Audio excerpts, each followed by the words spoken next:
Yes.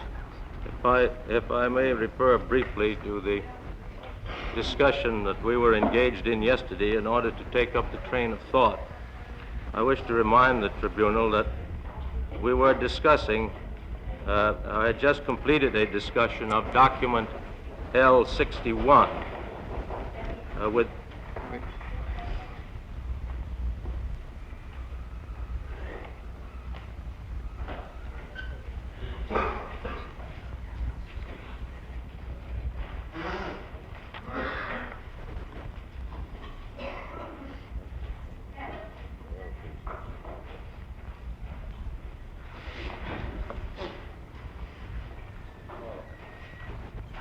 Yes.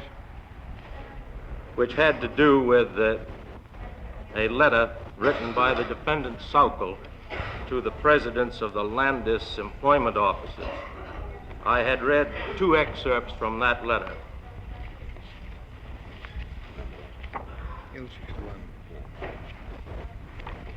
Referring to the letter, we say that the Nazi campaign of force and terror and abduction was described in another letter to the defendant Frank, which we wish to refer to as document number 1526 PS. Before you pass from that, Mr. Dodds, has either the original or photostat copy been shown to Saukel's counsel? Oh, yes, sir. Yes, very well. The photostat was in the defendant's counsel information room, and after adjournment yesterday, we got the original and handed it to him here in this room. I see, and he saw it? Yes, sir. Very well. The English text, beginning with the second paragraph. The same passage appears in the German text at page 2, paragraph 5. I quote, "The general nervousness is still more enhanced by the wrong methods of finding labor which have been used more and more frequently in recent months.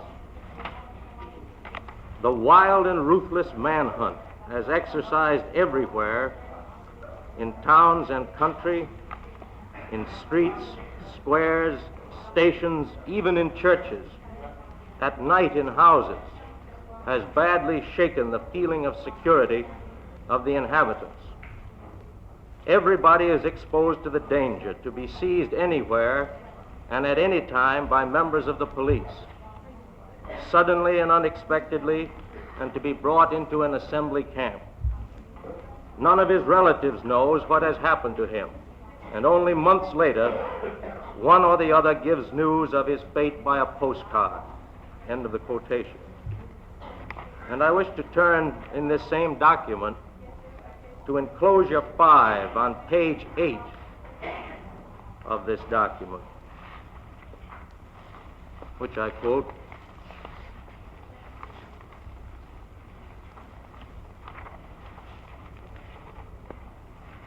the first words beginning, "in November of last year."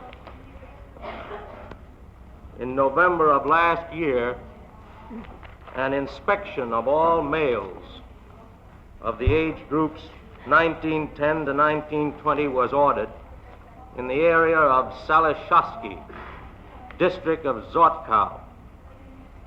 After the men had appeared for inspection, all those who were chosen were arrested at once, loaded into trains, and sent to the Reich. Such recruiting of laborers for the Reich also took place in other areas of this district. Following some interventions, the action was then stopped. End of the quotation. The resistance of the Polish people to this enslavement program and the necessity for increased force were described by the defendant Saukel's deputy, one Tim, at a meeting of the Central Planning Board, which was, by the way, Hitler's wartime planning agency. It was made up of the defendant Speer, of Field Marshal Milch, and State Secretary Kerner.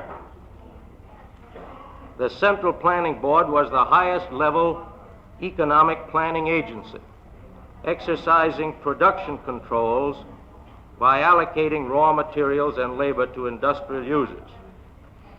Now, document R-124.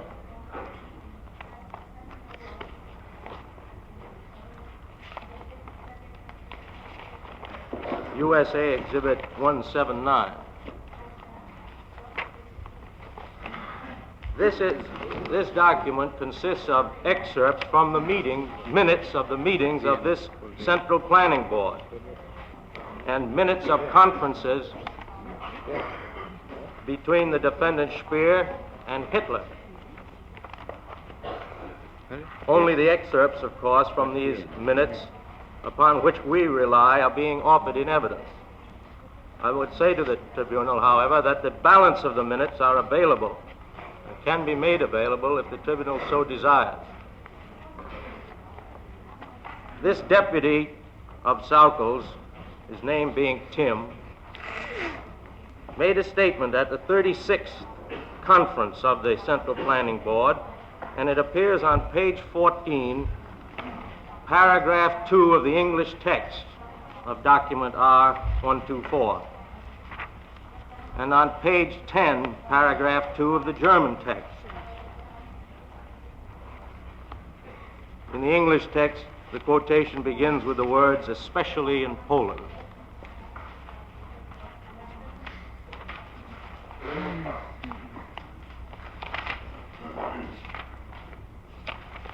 Especially in Poland, the situation at the moment is extraordinarily serious. It is well known that vehement battles occurred just because of these actions. The resistance against the administration established by us is very strong.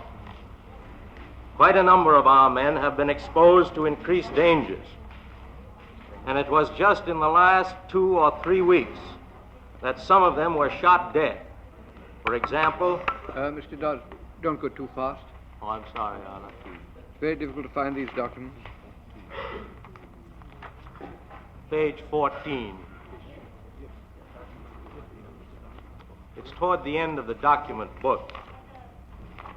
Yes, but the document book isn't paged, unfortunately. All right, go on. The head of the labor office of Warsaw, who was shot in his office, and yesterday another man again. Yes, I know that's it. This is how matters stand presently. And the recruiting itself, even if done with the best will, remains extremely difficult unless police reinforcements are at hand. End of the quotation. Deportation and enslavement of civilians reached unprecedented levels in the so-called occupied Eastern territories. These wholesale deportations resulted directly from labor demands made by the defendant Sauckel on the defendant Rosenberg, who was the Reichsminister for the occupied Eastern territories, and his subordinates, and also on the armed forces, demands made directly on the armed forces by the defendant Sauckel.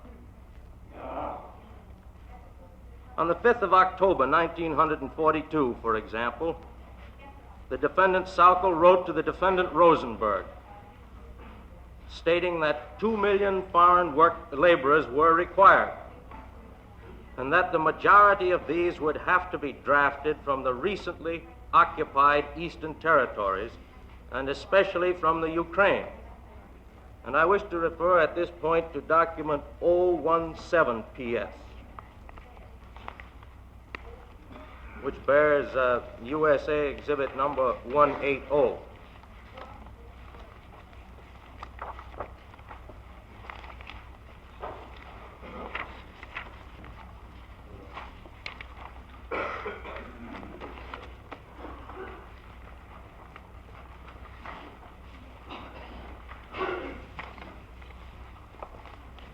This letter from the defendant Sauckel to the defendant Rosenberg, I wish to quote in full.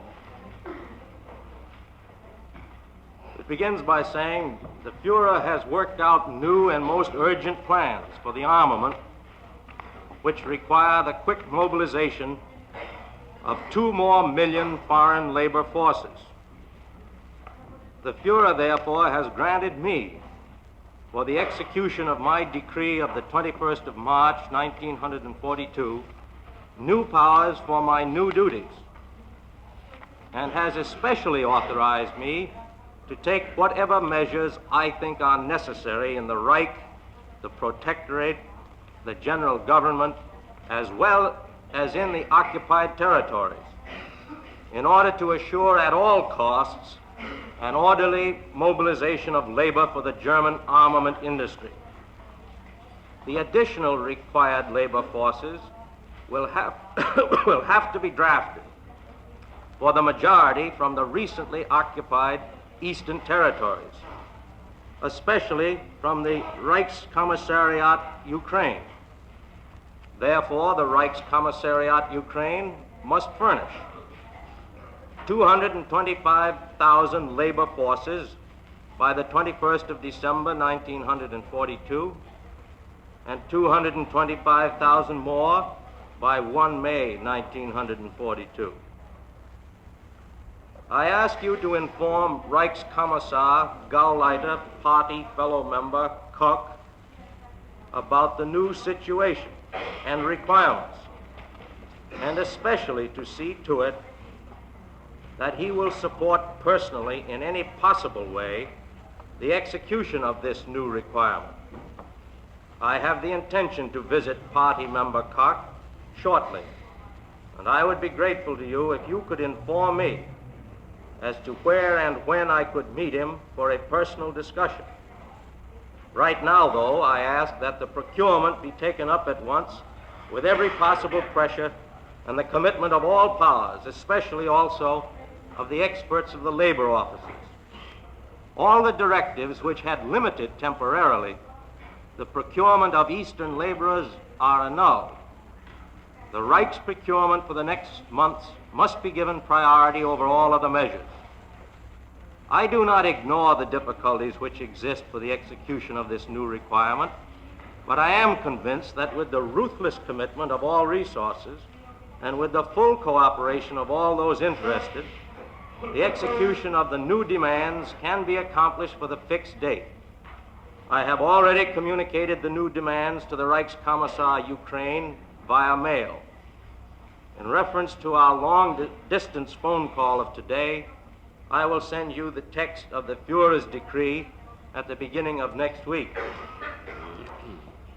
I should like to remind the tribunal that we have referred previously on yesterday afternoon to this Reichskommissar Gauleiter party fellow member Krupp, and we quoted him as stating, the tribunal will recall, we are the master race, we must be hard, and so forth.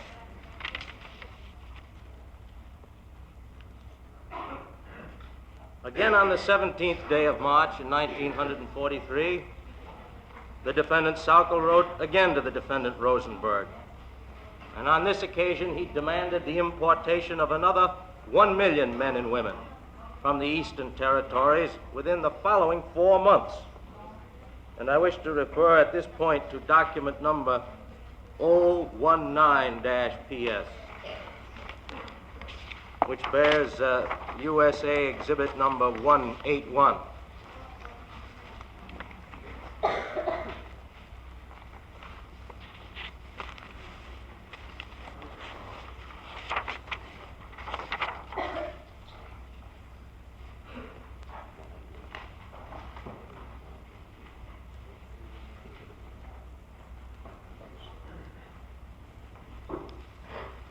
Quoting that letter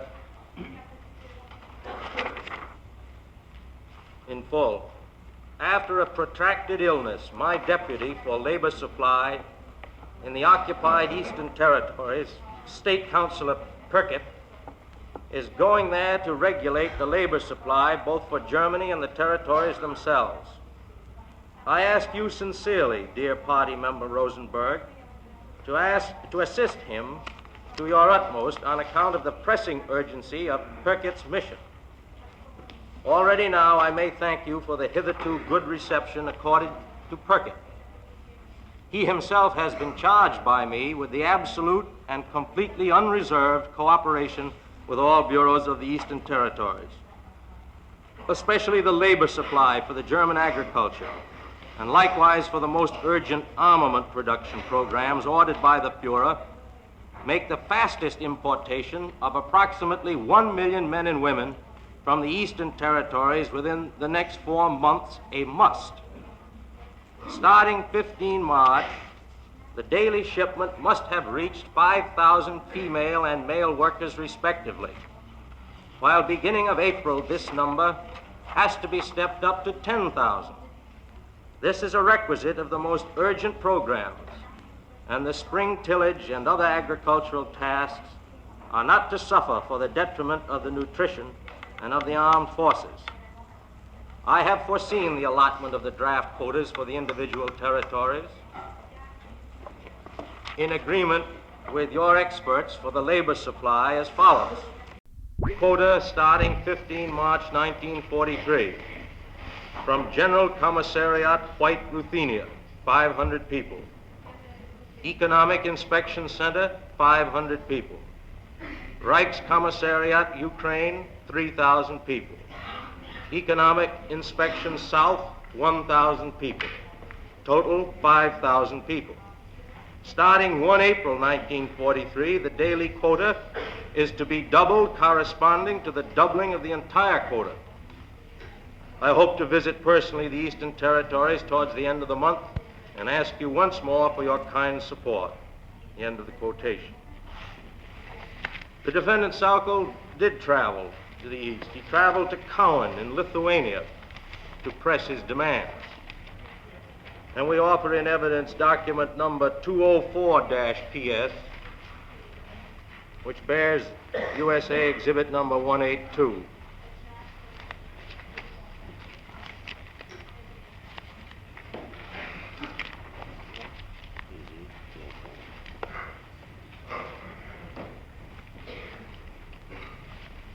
This document is a synopsis of a report of the city commissioner of Cowan and minutes of a meeting in which the defendant Saukel participated.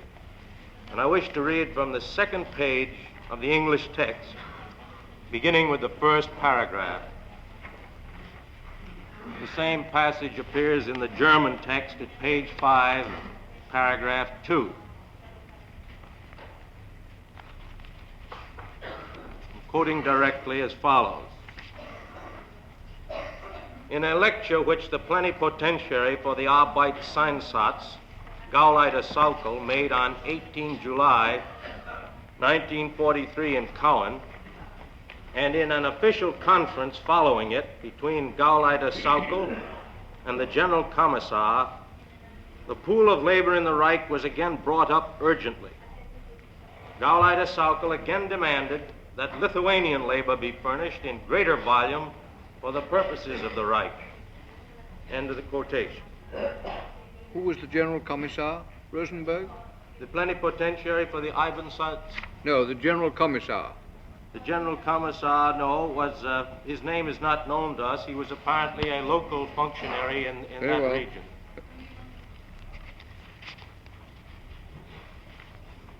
The defendant Saukel also visited Riga in Latvia to assert his demands. And the purpose of this visit is described in document number 2280-PS.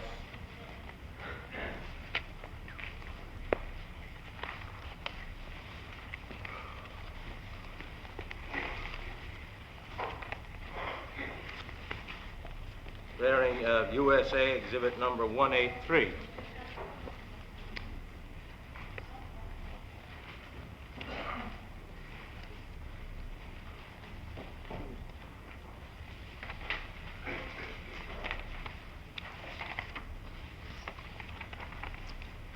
This document is a letter from the Reich Commissar for the Ostland to the Commissioner General in Riga, and it's dated the 3rd of May, 1943. I wish to read from page 1 of the English text beginning with the first paragraph. Following the basic statements of the Plenipotentiary General for Manpower, Gaulai de Sauco, on the occasion of his visit to Riga on the 21st of April, 1943, it was decided, in view of the critical situation and in disregard of all adverse considerations, that a total of 183,000 workers have to be supplied from the Eastern Territories for the Reich Territory. This task must absolutely be accomplished within the next 4 months, and at the latest must be completed by the end of August. End of the quotation. Here again, we are not informed as to the name identity of the Commissioner General or the Reichskommissar for the Ausland. Sauckel asked the German army for assistance in the recruitment and deportation of civilian labor from the Eastern Territories. And we refer now to document number 3010-PS, which bears USA Exhibit number 184.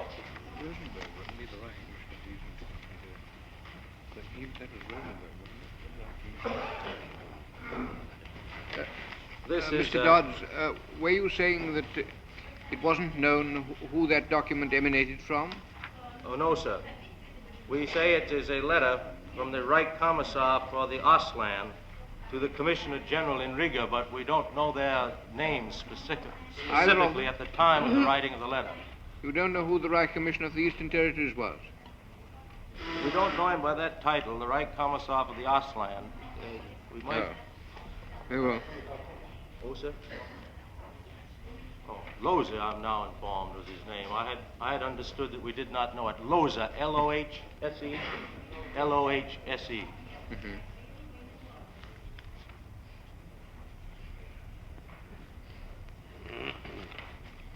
Referring to this document 3010-PS,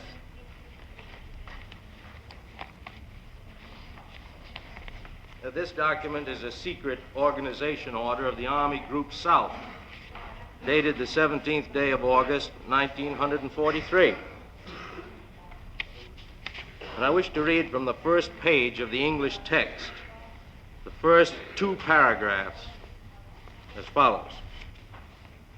The Plenipotentiary General for Labor Employment ordered the recruitment and employment of all born during 2 years for the whole newly occupied Eastern Territory in Decree AZ 6, Roman numeral 6A, 578028, in parenthesis, enclosure 1, copy of which is enclosed.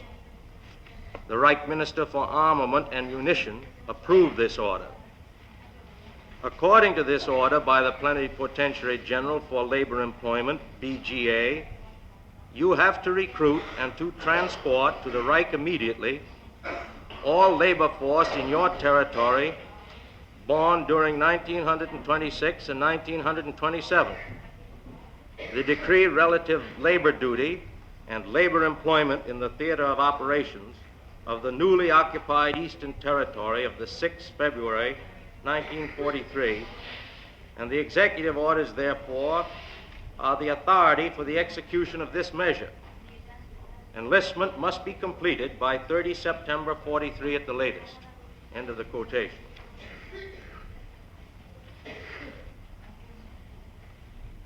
We say it is clear that the demands made by the defendant Sauckel resulted in the deportation of civilians from the occupied Eastern Territories. The defendant Speer has recorded conferences with Hitler on the 10th, the 11th, and the 12th of August, 1942. And this record is contained in document R124, which is already in as USA Exhibit 179. And I now wish to quote from page 34 of that same document. In paragraph 1 of the English text. In the German text, it appears at page 23, paragraph 2.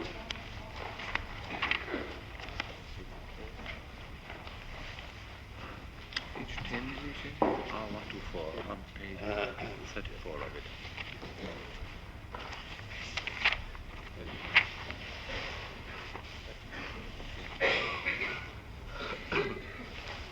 Quoting directly, Gauleiter Sauckel promises to make Russian labor available for the fulfillment of the iron and coal program, and reports that if required, he can supply a further 1 million Russian laborers for the German armament industry up to and including October 1942.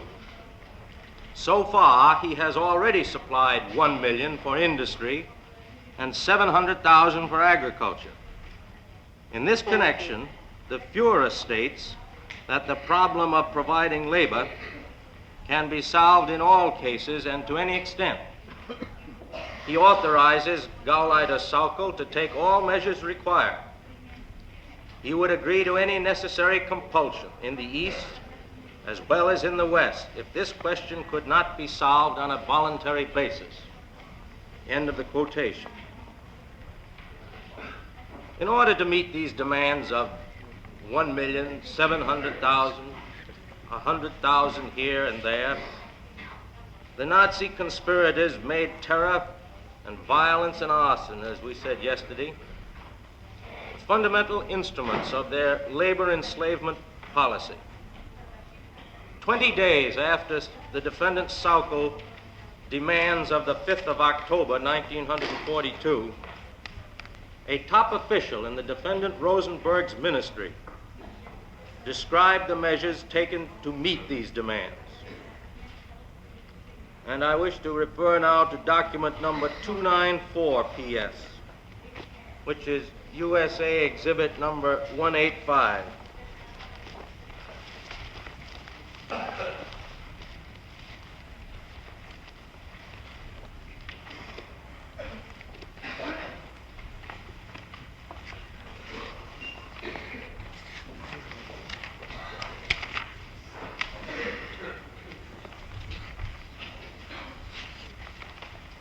This document is a top secret memorandum dated the 25th of October, 1942, and signed by one Bräutigam.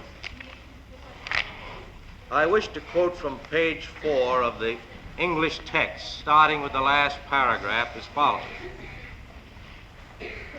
In the German text, it appears at page 8, paragraph 2.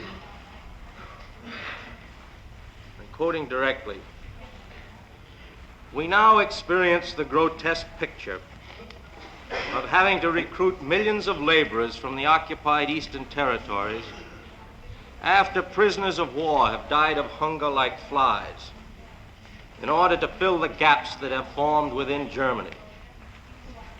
Now the food question no longer existed. In the prevailing limitless abuse of the Slavic humanity, recruiting methods were used which probably have their origin in the blackest periods of the slave trade. A regular manhunt was inaugurated.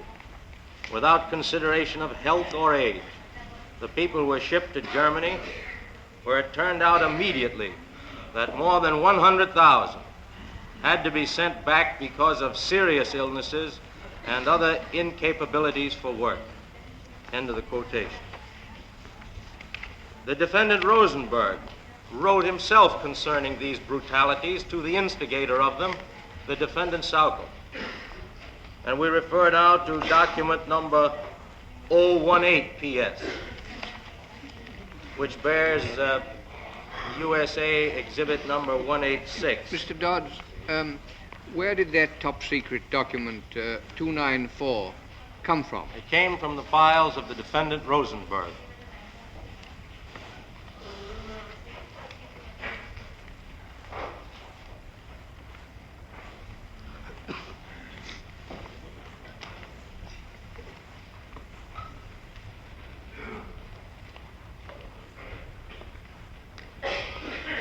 This document, 018 PS, is a letter from the defendant Rosenberg to the defendant Sauckel, and it's dated the 21st day of December, 1942, with attachments.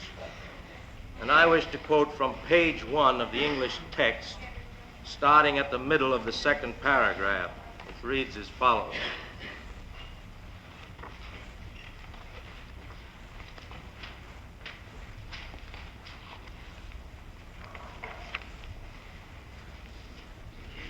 The report I have received show that the increase of the guerrilla bands in the occupied eastern regions is largely due to the fact that the methods used for procuring laborers in these regions are felt to be forced measures of mass deportation.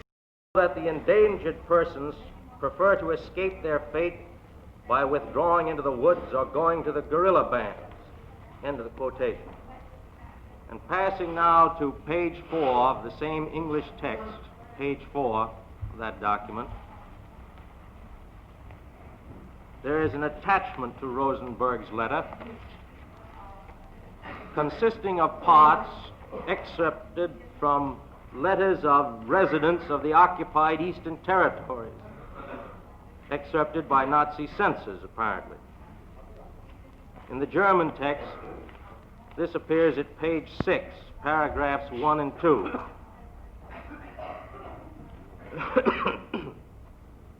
Starting the quotation. At our place, new things have happened. People are being taken to Germany. On December 5th, some people from the Kaukuski district were scheduled to go, but they didn't want to, and the village was set afire. They threatened to do the same thing in Brutality, as not all who were scheduled to depart wanted to go. Thereupon 3 truckloads of Germans arrived and set fire to their houses. In Rasnitishi, 12 houses, and in Borowitishi, 3 houses were burned. On October 1st, a new conscription of labor forces took place. From what has happened, I will describe the most important to you. You cannot imagine the bestiality.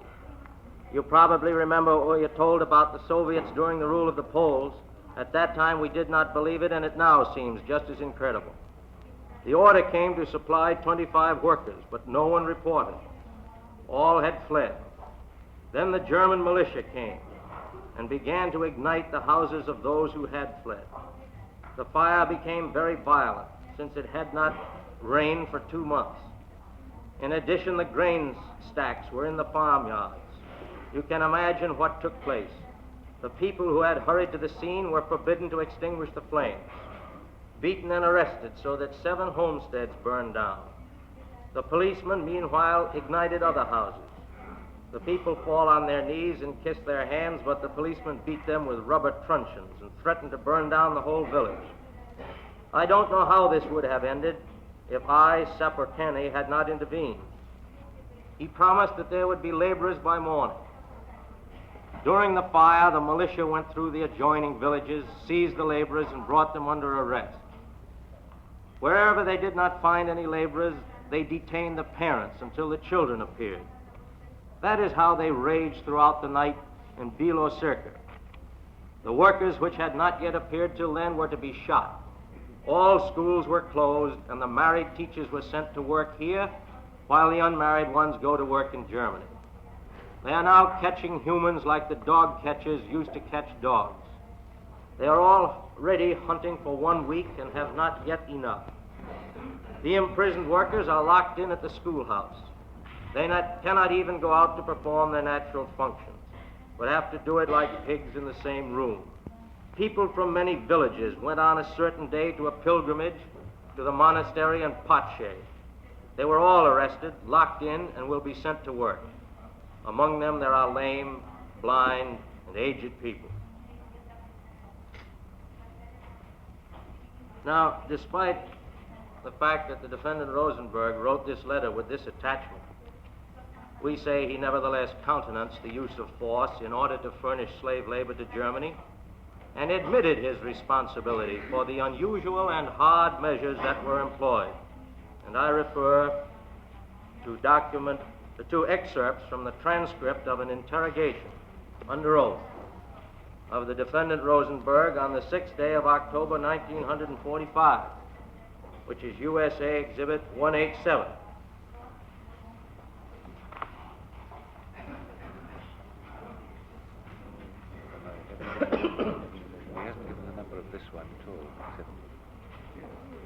wish to quote from page 1 of the English text, starting with the 9th paragraph. You haven't given us the PS number or the... It has no PS number, Your Honor. Oh, it's an interrogation. Yes, I beg your pardon. Has a copy of it been given to Rosenberg's counsel? Yes, it has been. It's at the end of the document book, Your Honor, please. Is in the document book that the tribunal has. Passing on to beyond the document which we have just referred to and which we now withdraw in view of the ruling, of which we will offer at a later date after we have complied with the ruling of the court. In a letter dated the 21st day of December, 1942, which is document 018 PS, and which bears USA Exhibit number 186,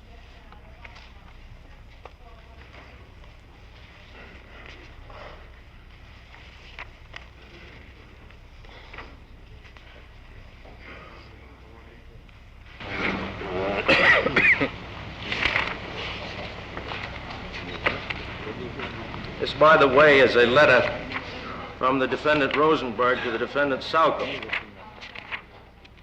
And I wish to quote from page 1, paragraph 3 of the English text. And in the German text, it appears at page 4, paragraph 1.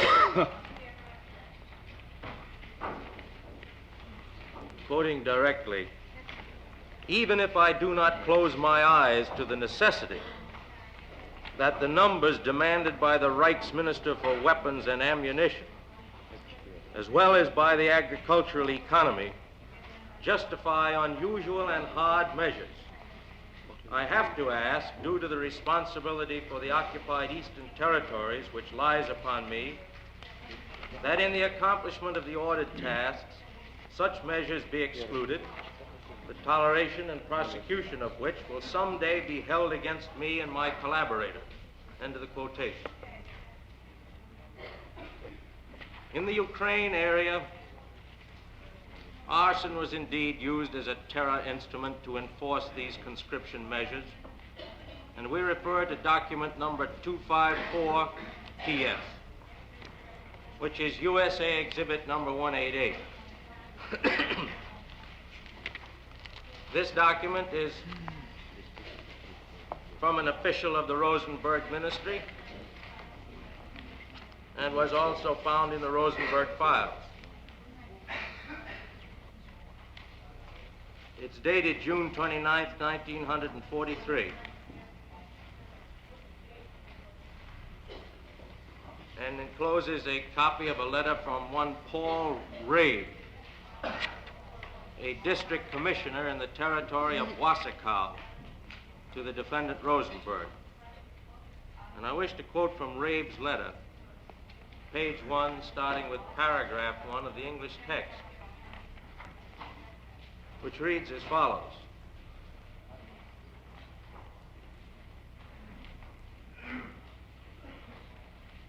Quoting, according to a charge by the Supreme Command of the Armed Forces.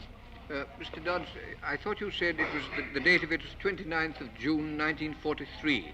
Yes, I did, Your Honor. That's the date on the document. The document that I've got appears to have the original documents, June the 29th, 1945. Oh, that's it. And the date below is the 7/6/44.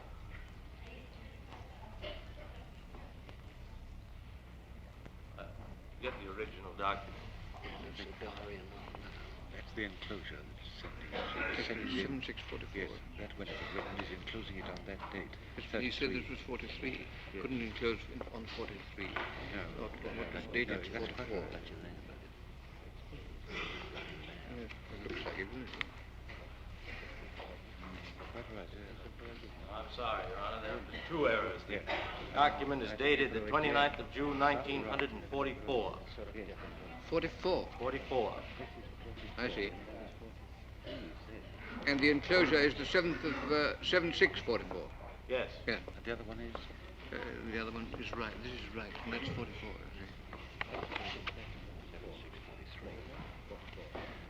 No, 7644, I think. Was it 20? Wait a minute.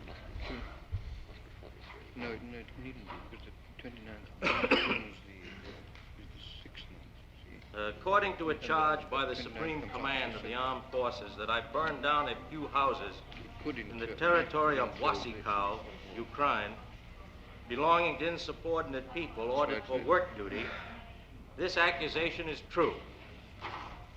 And passing now to the third paragraph. During the year of 1942, the conscription of workers was accomplished by way of propaganda. Only very rarely was force necessary. Only in August of 1942, measures had to be taken against two families in the villages Glowenka and Salisny Shutter, each of which were to supply one person for labor. Both were requested in June for the first time, but didn't obey, although requested repeatedly. They had to be brought up by force, but succeeded twice to escape from the collecting camp or when being on transport. Before the second arrest, the fathers of both of the men were taken into custody to be kept as hostages and to be released only when their sons would show up.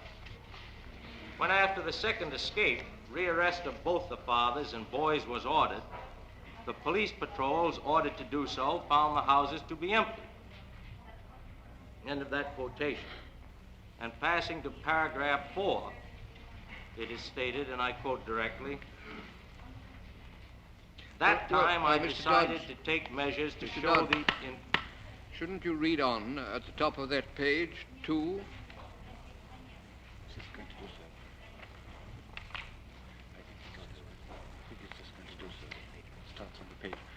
Oh, she's read that, but... No, it's just starting. You had read, hadn't you? I ordered the burning of the houses of the fugitives? Yes, I had. Well, I thought you ought to go on after that. The result was, do you see? The result was that in the future, the people obeyed willingly. Wait a minute. My colleague doubts whether you have read the passage at the bottom of page 1. I thought you had read it. Beginning that time, I decided to take measures. No, I was just beginning to read it. Oh, you're I beginning just to read it. Started I beg your pardon. That's the fourth paragraph. That time I decided to take measures to show the increasingly rebellious Ukrainian youth that our orders have to be followed. I ordered the burning down of the houses of the fugitives. And would Your Honor like to have the rest of that paragraph read? I think you should read the next few lines. The result was that in the future people obeyed willingly orders concerning labor obligations. However, the measure of burning houses has not become known for the first time by my action, but was suggested in a secret letter from the Commission for the commitment of labor as a forced measure in case other measures should fail. Steady. I think that's important to investigate.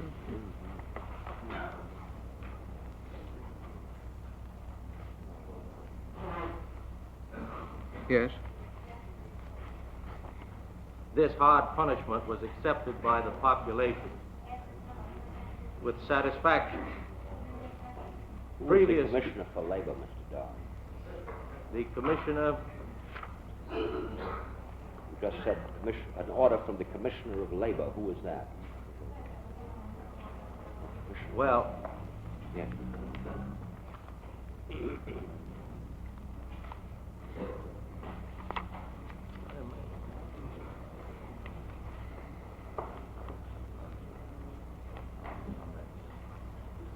Well, we've discussed this matter and previously to our appearance here today. The document doesn't identify him by name. We're not sure. The defendant, Saukel, was called the Plenipotentiary General for Labor, and we didn't think we could go much further and say we don't know. Thank you. This doesn't appear.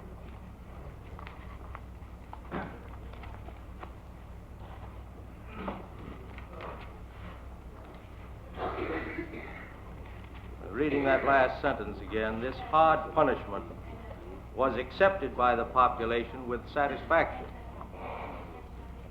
Previous to the measures, because both families ridiculed all the other duty-anxious families which sent their children partly voluntarily to the labor commitment.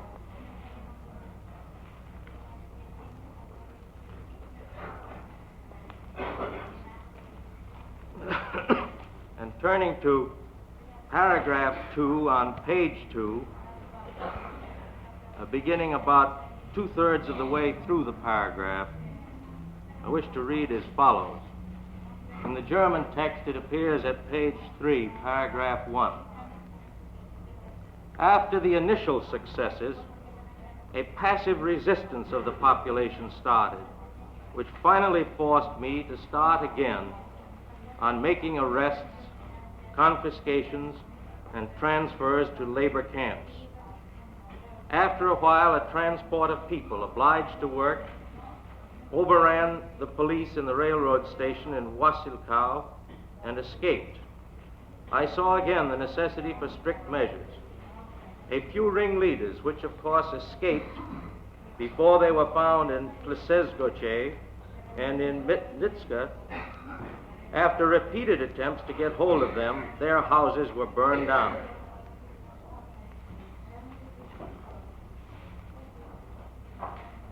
And finally, I wish to pass to the last paragraph on page 3 of that same document. And in the German text, it appears at page 5, paragraph 7. Quoting from that last paragraph on the 3rd page. My actions against fugitive people obliged to work were always reported to District Commissioner Dürer in office in Wasikow, and to the General Commissioner, General Commissar in Kiev. Both of them know the circumstances and agreed with my measures because of their success. End of that part of the quotation.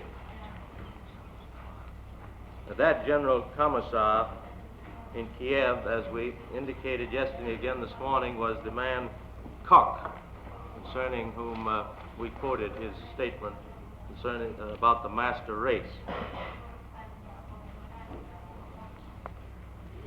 Another document confirms the arson as an instrument of enforcing this labor program in the village of Bilosirka in the Ukraine, in cases of resistance to forced labor recruitment.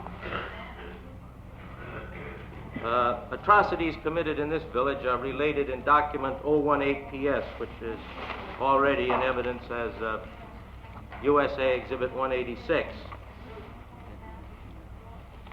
But in addition, document number 290PS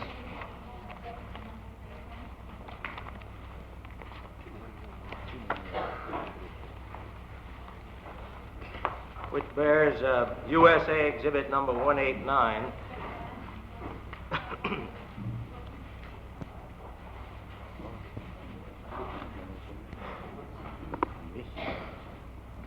this document consists of correspondence originating within the Rosenberg Ministry, which was, of course, the office headquarters of the defendant, Rosenberg. And it's dated the 12th day of November, 1943. I wish to quote from page 1 of the English text, starting with the last line, as follows. Quoting, "But even if Muller had been present at the burning of houses in connection with the national conscription in Bilosirka, this should by no means lead to the relief of Muller from office. It is mentioned specifically in a directive of the Commissioner General in Lusk of the 21st of September, 1942, referring to the extreme urgency of the national conscription. Subquote, estates of those who refuse to work are to be burned. Their relatives are to be arrested as hostages and to be brought to forced labor camps." End of the whole quotation. The SS troops were directed to participate in the abduction of these forced laborers, and also in the raids on villages, the burnings of villages, and were directed to turn the entire population over for slave labor in Germany. And we refer to document number 3012 PS, which bears USA Exhibit number 190.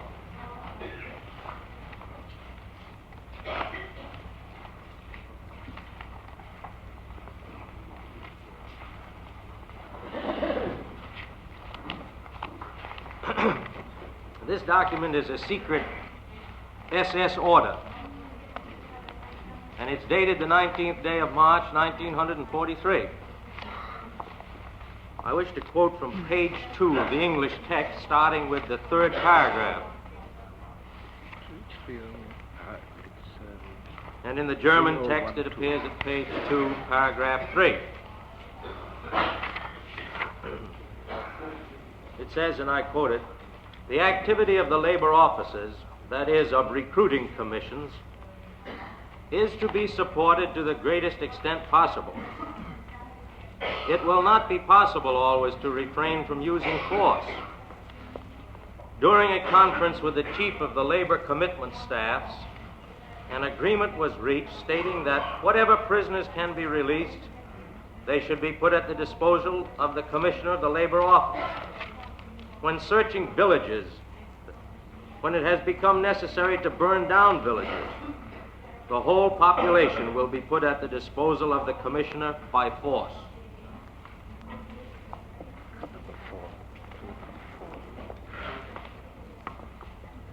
Shouldn't you read number 4? I beg your pardon, sir? Shouldn't you read number 4, which follows it?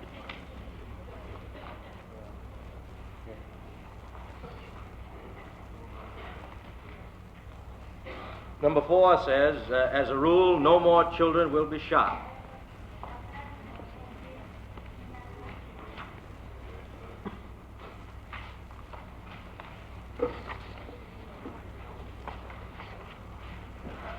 Yes, I might say to Your Honor that parts of these documents are going to be relied on for other purposes later. Sometimes it may appear to the tribunal that we're overlooking some of these excerpts. Nevertheless, I'm grateful to have them called to our attention because they are most pertinent to these allegations as well.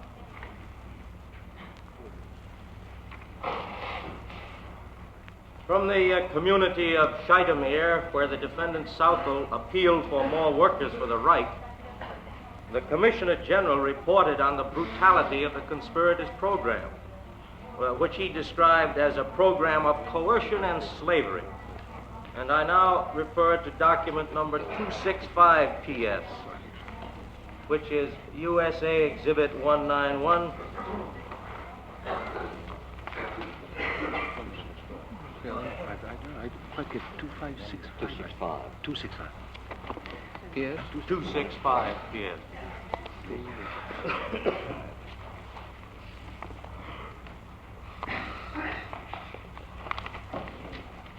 This document is a secret report of a conference between the Commissioner General of Scheitemir and the defendant Rosenberg in the community of Winitsa on the 17th of June, 1943.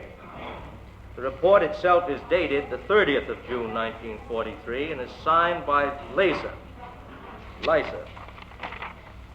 And I wish to quote from page 1 of the English text, beginning with the last paragraph, and in the German text it appears at page 2, paragraph 3.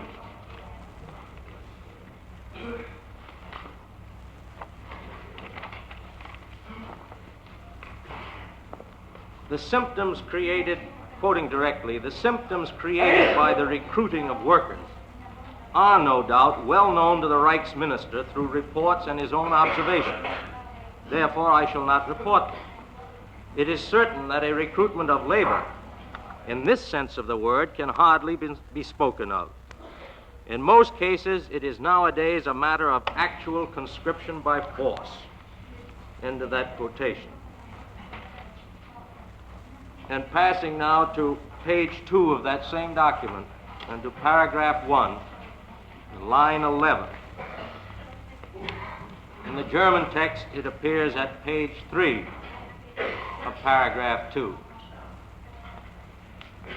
And it says, and I quote it directly, "But as the chief plenipotentiary for the mobilization of labor explained to us the gravity of the situation, we had no other device. I consequently have authorized the commissioners of the areas to apply the severest measures in order to achieve the imposed quota. The deterioration of morale in conjunction with this does not necessitate any further proof. It is nevertheless essential to win the war on this front too. The problem of labor mobilization cannot be handled with gloves." The recruitment measures which we have been discussing enslaved so many citizens of occupied countries that whole areas were depopulated. And I now wish to refer to our document number 3000 PS, which is USA Exhibit number 192. This document is a partial translation of a report from the Chief of the Main Office, 3, with the High Command in Minsk. And it's dated the 28th day of June, 1943, sent to Ministerial Director Reicke, who was a top official in the Rosenberg ministry. And I wish to read from page 1 of the English text, starting with the second paragraph, as follows. "The recruitment of labor for the Reich, however necessary, had disastrous effects. The recruitment measures in the last months and weeks were absolute manhunts, which have an irreparable political and economic effect. From White Ruthenia, approximately 50,000 people have been obtained for the Reich so far. Another 130,000 are to be obtained. Considering the 2.4 million total population, these figures are impossible. Due to the sweeping drive of the SS and police in November of 1942, about 115,000 hectare farmland is not used, as the population is not there, and the villages have been razed." End of the quotation. We have already referred to the conspirators' objective of permanently weakening the enemy through the enslavement of labor and the breaking up of families. And we invite the tribunal's attention again to document 031 PS, which is in evidence as USA Exhibit number 171. For we desire to emphasize that the policy was applied in the occupied Eastern territories with the defendant Rosenberg's approval of a plan for the apprehension and deportation of 40,000 to 50,000 youths of the ages from 10 to 14. Now, the stated purpose of this plan was to prevent a reinforcement of the enemy's military strength and to reduce the enemy's biological potentialities. We have already quoted from page 3 of the English text of that document to establish that the defendant Rosenberg approved that plan, the so-called high action plan. We referred to it yesterday afternoon. Further evidence of the conspirators' plan to weaken their enemies in utter disregard of the rules of international law is contained in document number 1702 PS, which bears USA Exhibit number 193. What number is this? 1702 PS.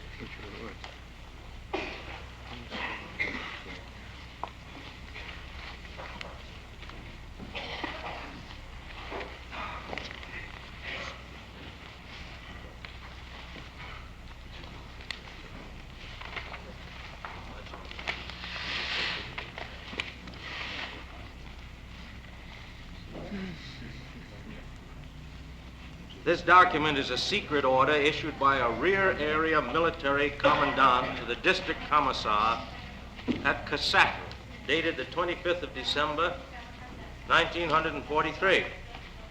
And I quote from page 3 of the English text at paragraph 1. In the German text, it appears at page 12, paragraph 1.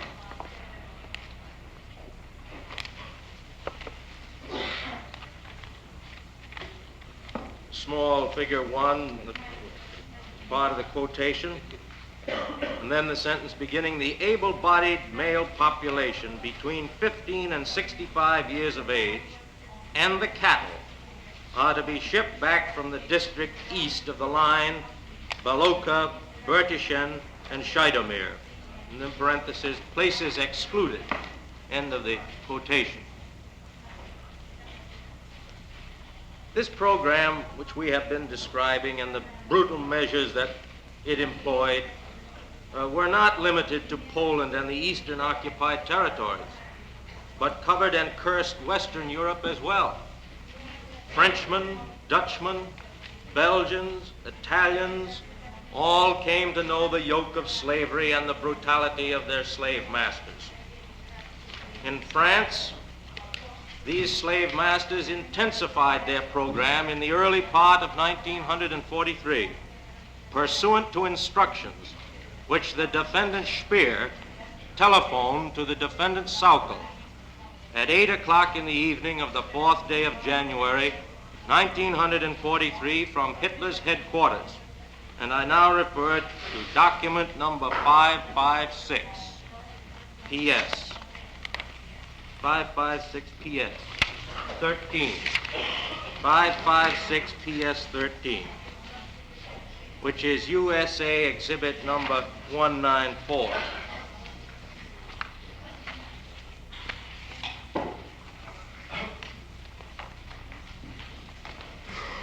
This document, incidentally, is a note for the files, or his own files, signed by the defendant Saukel, dated the 5th day of January, 1943. And I wish to quote from page 1 of the English text, paragraph 1, as follows. Small figure 1, then the quotation.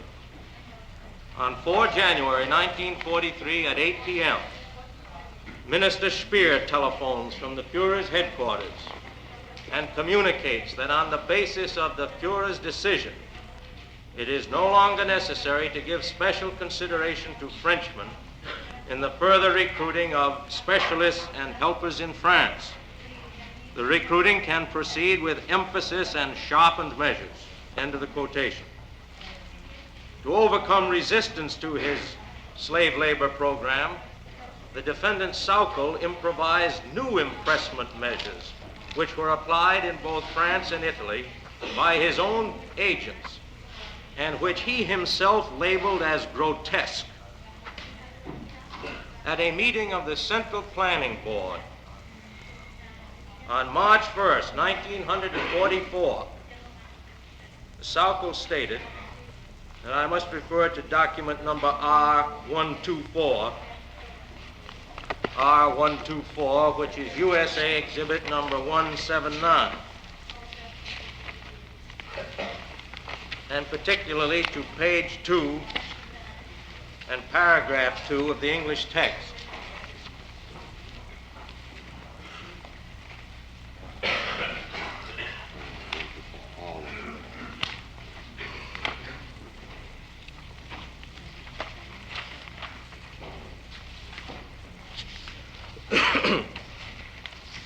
And in the German text, it appears at page 2, paragraph 1. Quoting directly from that page and paragraph, the most abominable point made by my adversaries is their claim that no executive had been provided within these areas in order to recruit in a sensible manner the Frenchmen, Belgians, and Italians, and to dispatch them to work. Thereupon I even proceeded to employ and train a whole batch of French male and female agents who, for good pay, just as was done in olden times for Shanghai, when hunting for men and made them drunk by using liquor as well as words in order to dispatch them to Germany. Moreover, I charge some able men with founding a special labor supply executive of our own. And this they did by training and arming with the help of the higher SS and police Führer a number of natives. But I still have to ask the munitions ministry for arms for the use of these men. For during the last year alone, several dozens of our very able labor executive officers have been shot dead. All these means I have to apply, grotesque as it sounds, to refute the allegation there was no executive to bring labor to Germany from these countries. End of the quotation.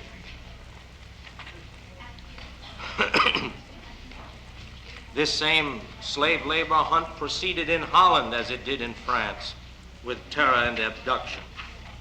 And I refer to document number 1726 PS, which is USA Exhibit number 195. This document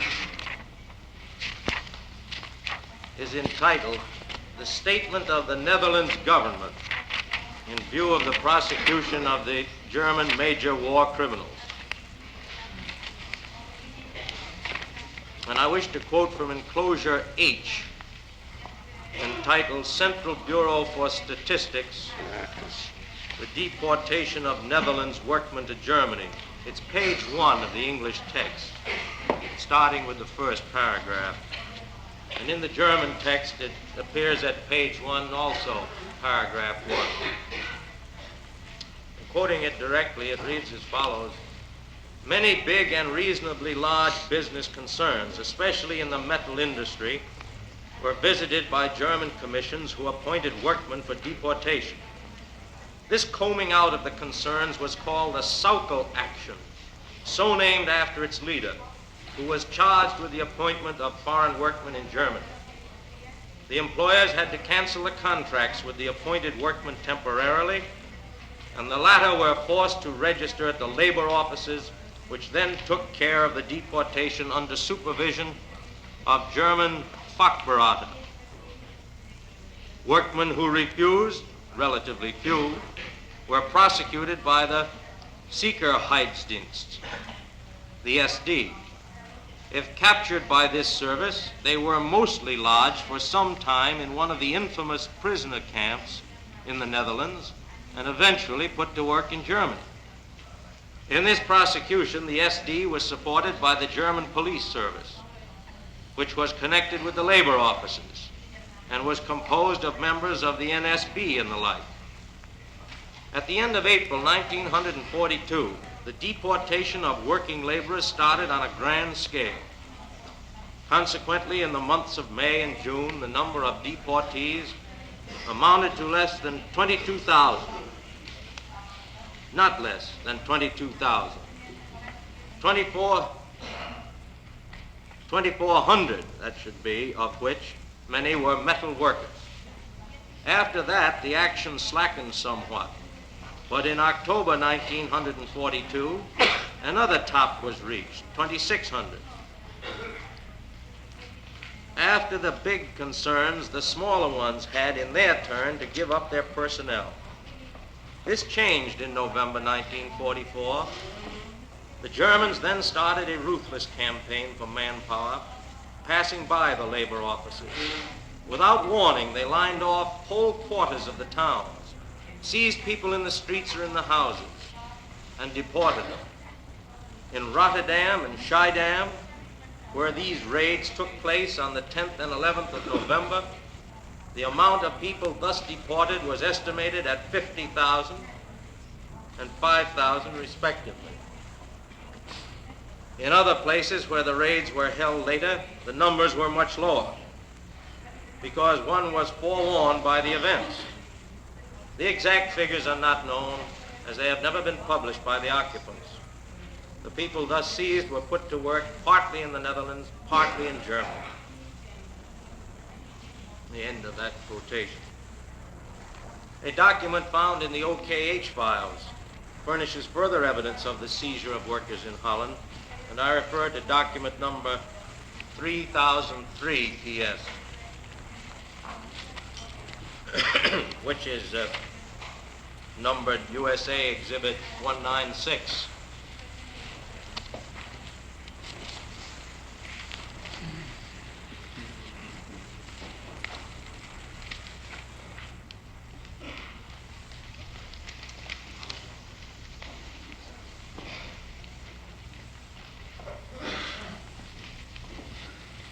This document is a partial translation of the text of a lecture delivered by one Lieutenant Hout of the German Wehrmacht concerning the situation of the war economy in the Netherlands. And I wish to quote from page 1 of the English text, starting with the 4th line of paragraph 1, which reads as follows. Quoting that directly, there had been some difficulties with the Arbeitseinsatz, that is, during the man-catching action, which became very noticeable because it was unorganized and unprepared. People were arrested in the streets and taken out of their homes. It has been impossible to carry out a unified release procedure in advance because for security reasons, the time for the action had not been previously announced. Certificates of release, furthermore, were to some extent not recognized by the officials who carried out the action. Not only workers who had become available through the stoppage of industry, but also those who were employed in our installations producing things for our immediate need. They were apprehended or did not dare to go into the streets. In any case, it proved to be a great loss to us. End of the quotation. I might say to the tribunal that the hordes of people displaced in Germany today indicate to a very considerable extent the length to which the conspirators' labor program succeeded. The best available Allied and German data reveal that as of January of 1945, approximately 4,795,000 foreign civilian workers had been put to work for the German war effort in the Old Reich. And they numbered forced laborers of more than 14 different nationalities. And I now refer to document 2520 PS, which is an affidavit executed by Edward L. Durst, an economic analyst. And I quote from the document as follows.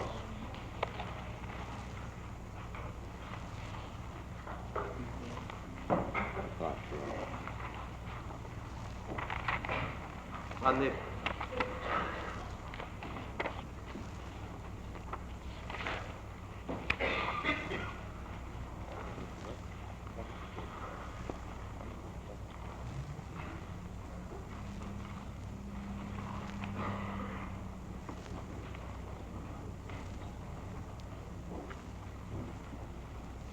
At the top of the first page, there are tables setting forth the nationality and then the numbers of the various nationals and of the political so-called. The workers alone total, according to Mr. Deuss, who is an expert in the field, the 4,795,000 figure which I have just referred to. And in the second paragraph of this statement of Durst, I should like to read for the record and quote directly. I, Edward L. Durst, for 3 years, employed by the Foreign Economic Administration, Washington, as an economics analyst in London, Paris, and Germany, specializing in labor and population problems of Germany during the war, we hereby certify that the figures of foreign labor employed in the Old Reich have been compiled on the basis of the best available German and Allied source material. The accompanying table represents a combination of German official estimates of foreigners working in Germany in January of 1945 and of American, British, and French figures of the number of foreigners actually uncovered in the Old Reich since the 10th of May, 1945.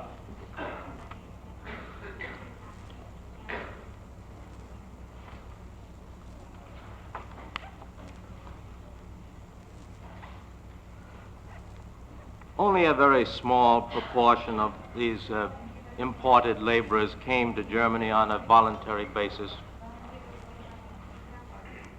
At the March 1st meeting in 1944 of this same Central Planning Board to which we've made reference before, this defendant Sauckel made clear himself the vast scale on which free men had been forced into this labor slavery. He made the statement, and I quote from document R124, which is in evidence as USA Exhibit 179, and from which I have quoted earlier this morning. But I wish to refer to page 11 of that document.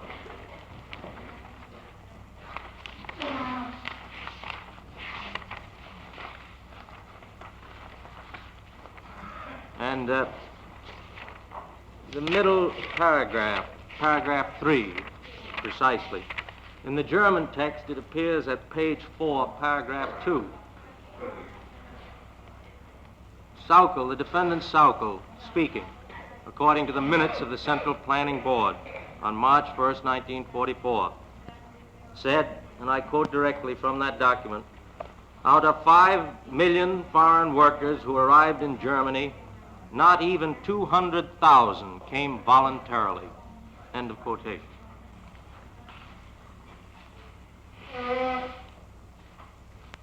The Nazi conspirators were not satisfied just to tear 5 million odd persons from their children, from their homes, from their native land.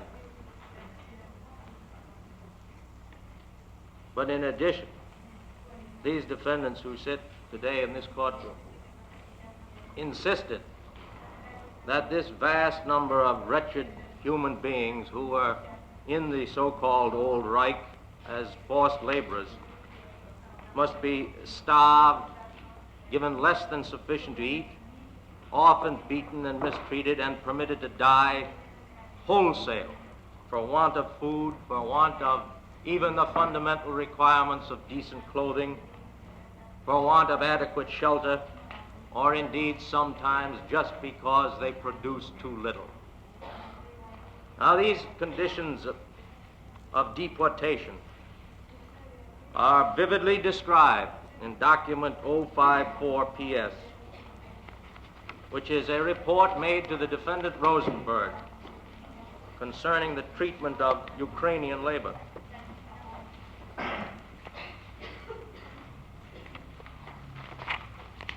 And I wish to refer to document 054 PS, which bears USA Exhibit number 198. Before quoting from it directly, according to this report, the plight of these hapless victims was aggravated because many were dragged off without opportunity to collect their possessions. Indeed, men and women were snatched from bed and locked in cellars pending deportation. Some arrived in night clothing. Brutal guards beat them. They were locked in railroad cars for long periods without any toilet facilities at all, without food, without water, without heat. The women were subjected to physical and moral indignities and indecencies during medical examinations. And referring now specifically to this document, 054 PS, which consists of a covering letter to the defendant Rosenberg, first of all, and it's signed by one Thurer, T-H-E-U-R-E-R, a lieutenant in the Wehrmacht, to which is attached a copy of a report by the commandant of the collecting center for Ukrainian specialists at Charkow. And it also consists of a letter written by one of the specialists in the Rosenberg office. Oh, by one of the workers, rather, not in the Rosenberg office, by one of the very specialists whom they were recruiting, his name being Grigori. And I wish to quote from the report at page 2, starting at paragraph 4 of the English text, and in the German text it appears at page 3, paragraph 4.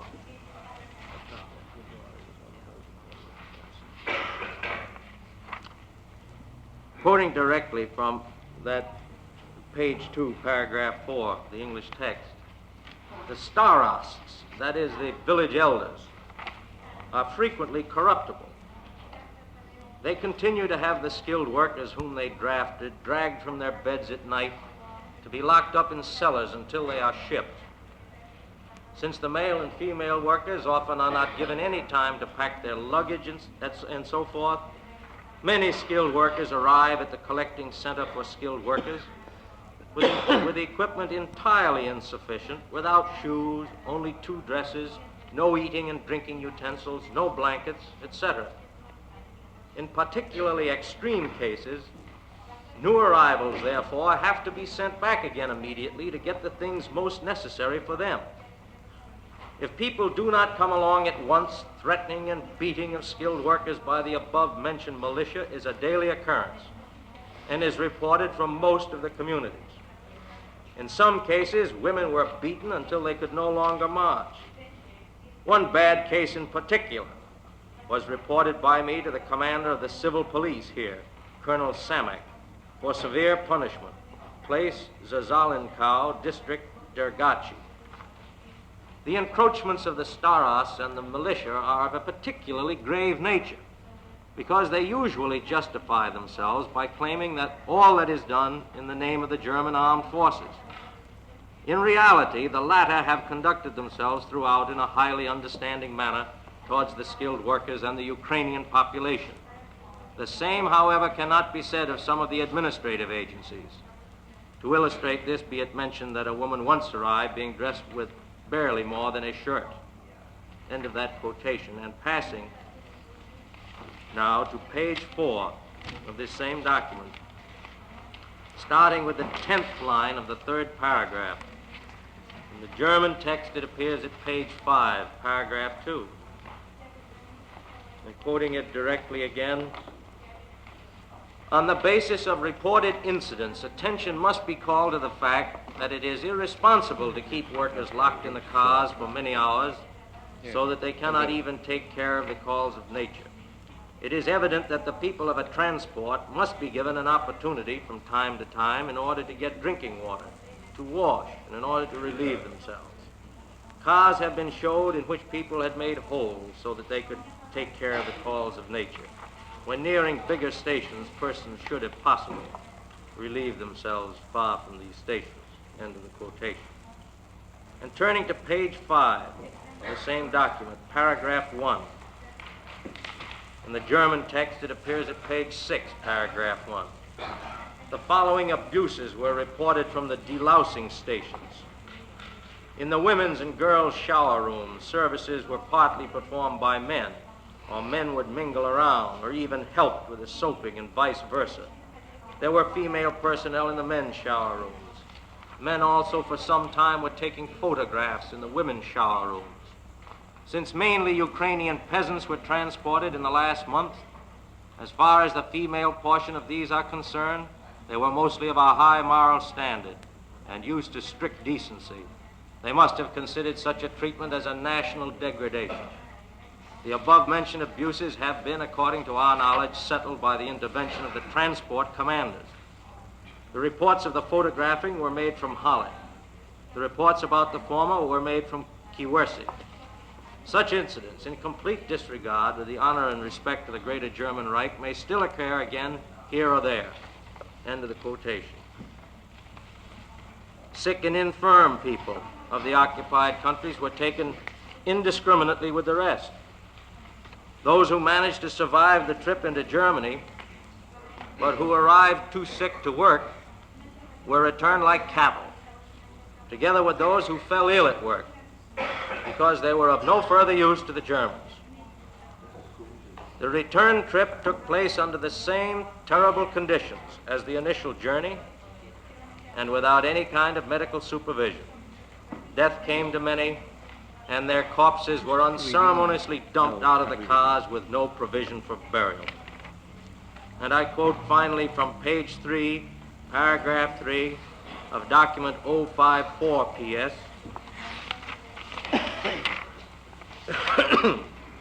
In the German text, it appears at page 2, paragraph 3. Quoting directly, very depressing for the morale of the skilled workers and the population is the effect of those persons shipped back from Germany for having become disabled or not having been fit for labor commitment from the very beginning. Several times already, transports of skilled workers on their way to Germany have crossed returning transports of such disabled persons and have stood on the tracks alongside of each other for a longer period of time. These returning transports are insufficiently cared for. Nothing but sick, injured, or weak people, mostly 50 to 60 to a car, are usually escorted by 3 to 4 men. There is neither sufficient care or food. The returnees made frequently unfavorable but surely exaggerated statements relative to their treatment in Germany and on the way. As a result of all this and of what the people could see with their own eyes, a psychosis of fear was evoked from the specialist workers, that is, the whole transport to Germany. Several transport leaders of the 62nd and the 63rd in particular reported thereto in detail. In one case, the leader of the transport of skilled workers observed with own eyes how a person who died of hunger was unloaded from a returning transport on the side track. First Lieutenant Hoffman of the 63rd Transport Station, Darnitsa. Another time it was reported that 3 dead had to be deposited by the side of the tracks on the way and had to be left behind, unburied by the escort. It's also regrettable that these disabled persons arrive here without any identification. According to the reports of the transport commanders, one gets the impression that these persons unable to work are assembled, penned into the wagons, and are sent off provided only by a few men escort and without special care for food and medical or other attendance. The labor office at the place of arrival, as well as the transport commanders, confirm this impression. End of that quotation. Incredible as it may seem, mothers in the throes of childbirth shared cars with those infected with tuberculosis or venereal diseases. Babies, when born, were hurled out of these car windows, and dying persons lay on the bare floors of freight cars without even the small comfort of straw. And I refer to document 084 PS, which is USA Exhibit number 199.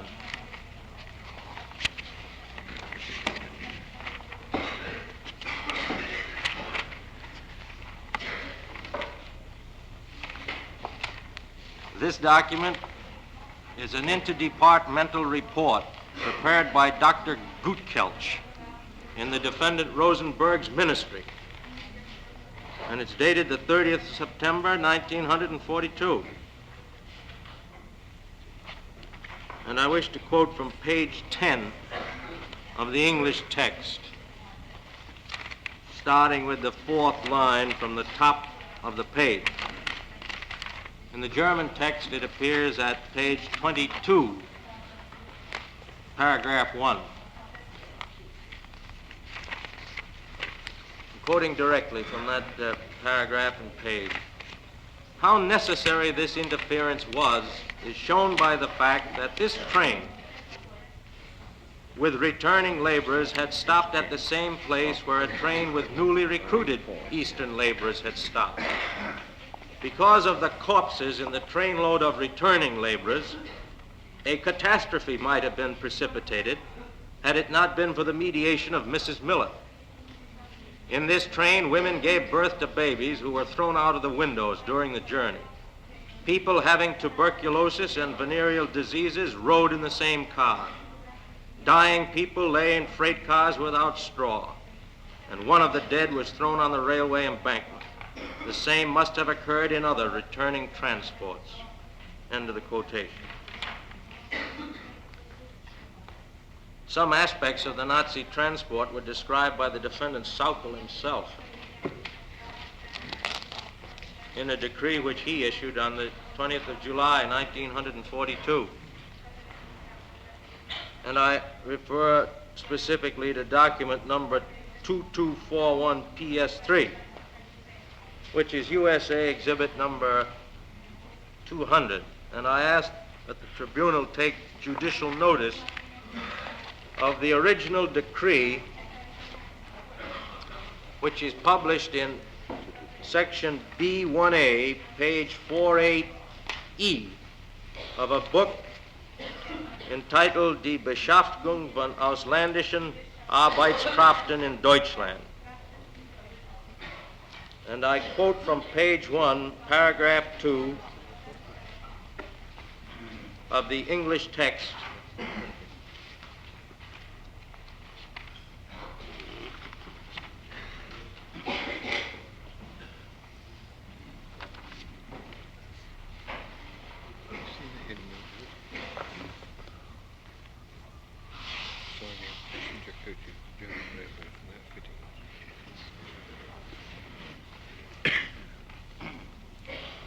Quoting directly, according to reports of transportation commanders, transport lighters in parentheses, presented to me, the special trains provided by the German railway have frequently been in a really deficient condition.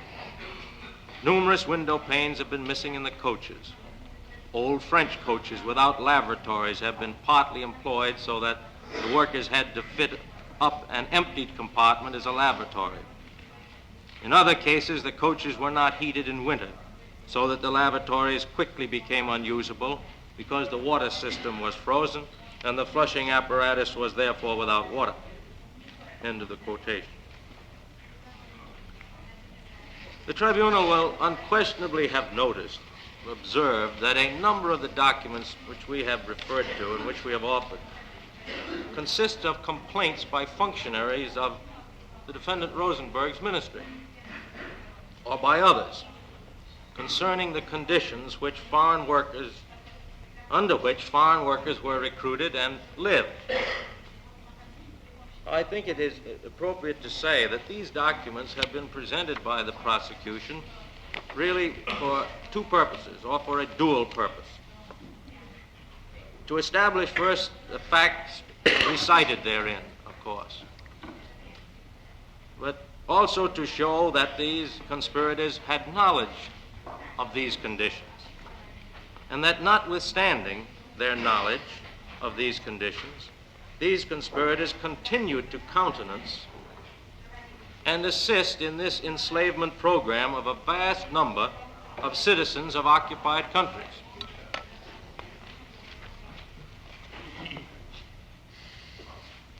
Once within Germany, slave laborers were subjected to almost unbelievable brutality and degradation by their captors. And the character of this treatment was in part made plain by the conspirators' own statements. In document number 016 PS, which is in evidence as USA Exhibit 168,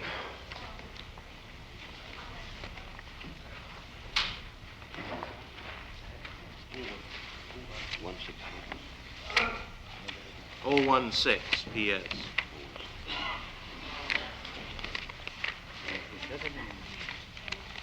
And I refer to page 12, paragraph 2 of the English text. And in the German text, it appears at page 17, paragraph 4. Quoting directly, all the men must be fed, sheltered, and treated in such a way as to exploit them to the highest possible extent at the lowest conceivable degree of expenditure. End of the quotation.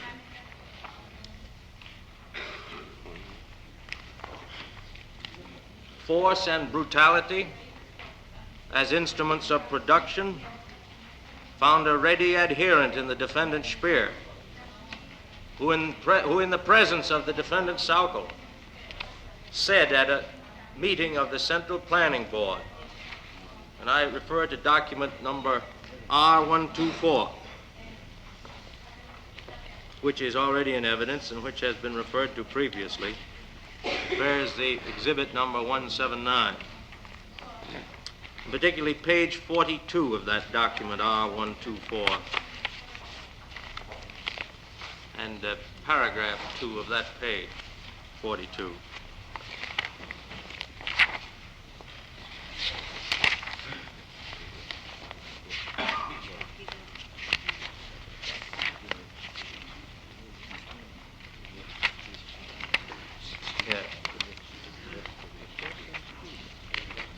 Speer, the defendant Speer, speaking at that meeting.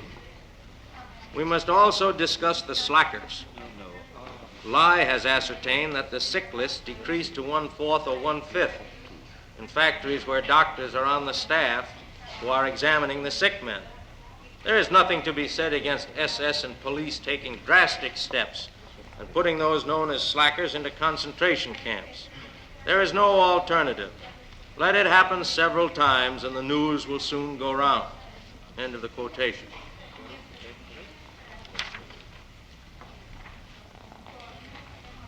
At a later meeting of the Central Planning Board, Field Marshal Milk agreed that so far as workers were concerned, and again I refer to document R124, and to page 26, paragraph 2 in the English text, and in the German text at page 17, paragraph 1. Field Marshal Milk speaking at the meeting of the Central Planning Board where the defendant Speer was present.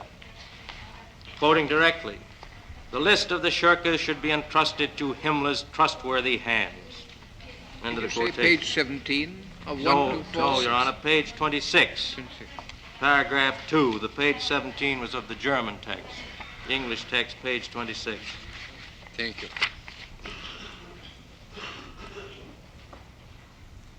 Milch made particular reference to foreign workers.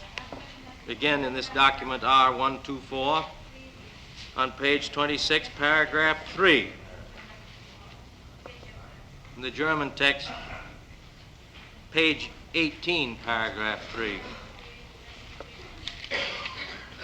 When he said, quoting him directly, "It is therefore not possible to exploit fully all the foreigners unless we compel them by piecework or we have the possibility of taking measures against foreigners who are not doing their bit." End of the quotation. The policy as actually executed was even more fearful than the policy as expressed by the conspirators. Indeed, these impressed workers were underfed and overworked, and they were forced to live in grossly overcrowded camps where they were held as virtual prisoners and were otherwise denied adequate shelter, adequate clothing, adequate medical care and treatment. And as a consequence, they suffered from many diseases and ailments. They were generally forced to work long hours, up to and beyond the point of exhaustion. They were beaten and subjected to all manner of human indignities. An example of this mistreatment is found in the conditions which prevailed in the Krupp factories. Foreign laborers at the Krupp works were given insufficient food to enable them to perform the work required of them, and I refer to document number D316, which is USA Exhibit number 201.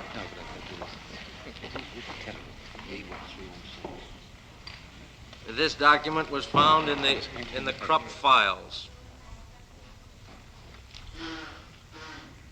It's a memorandum upon the Krupp stationery to a Mr. Pupper, the director of the Krupp locomotive factory in Essen, Germany. It's dated the 14th of March, 1942. And I wish to refer to page 1 of the English text, starting with paragraph 1 as follows. Quoting directly, during the last few days, we established that the food for the Russians employed here is so miserable that the people are getting weaker from day to day.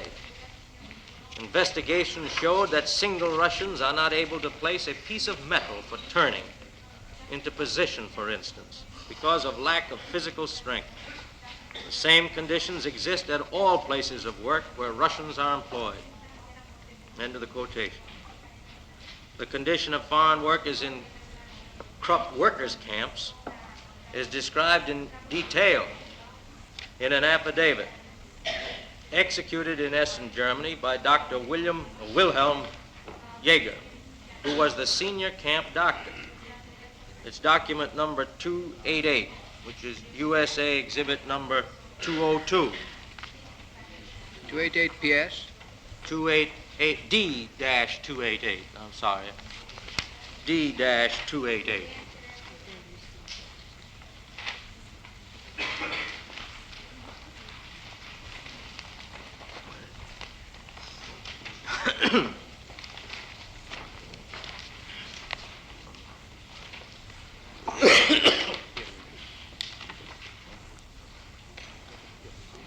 I, Dr. William Jaeger, am a general practitioner in Essen, Germany, and its surroundings. I was born in Germany on the 2nd of December, 1888, and now live at Kettwig, Sengenholz, Germany. I make the following statement of my own free will. I have not been threatened in any way, and I have not been promised any sort of reward. On the 1st of October, 1942... Wait.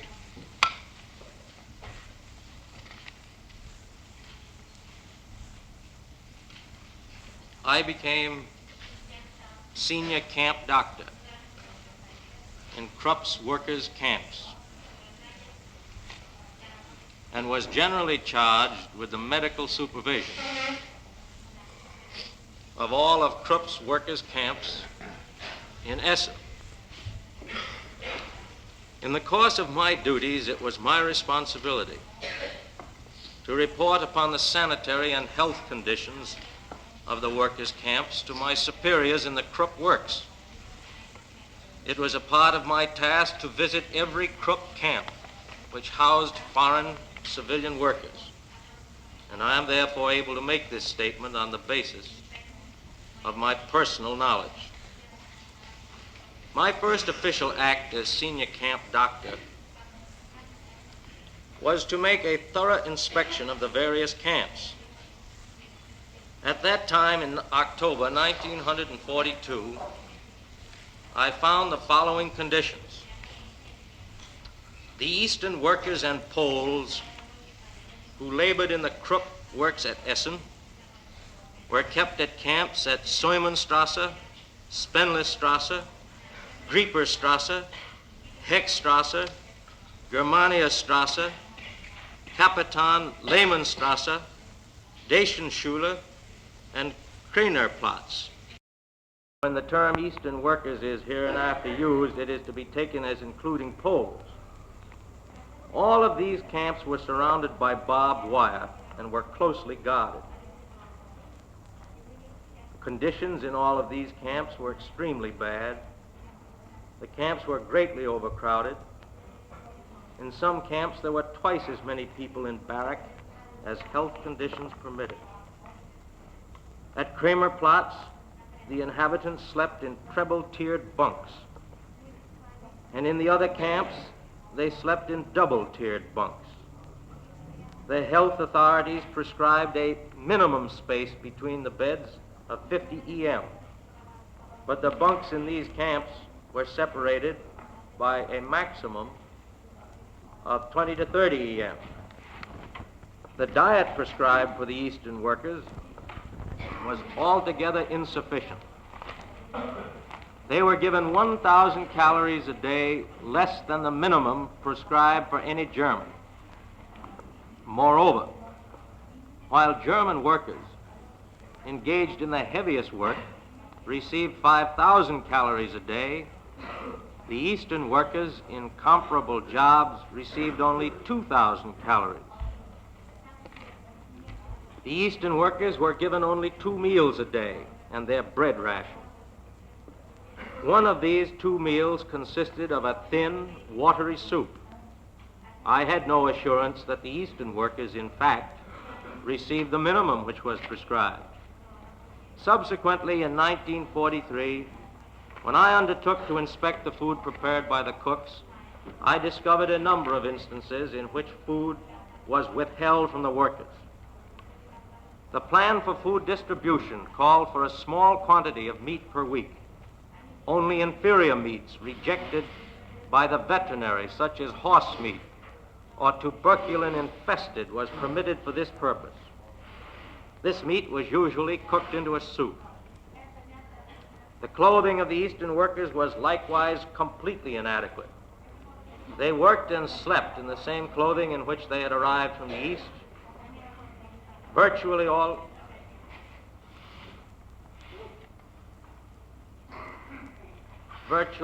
of them had no overcoats and were compelled, therefore, to use their blankets as coats in cold and rainy weather. In view of the shortage of shoes, many workers were forced to go to work in their bare feet, even in the winter.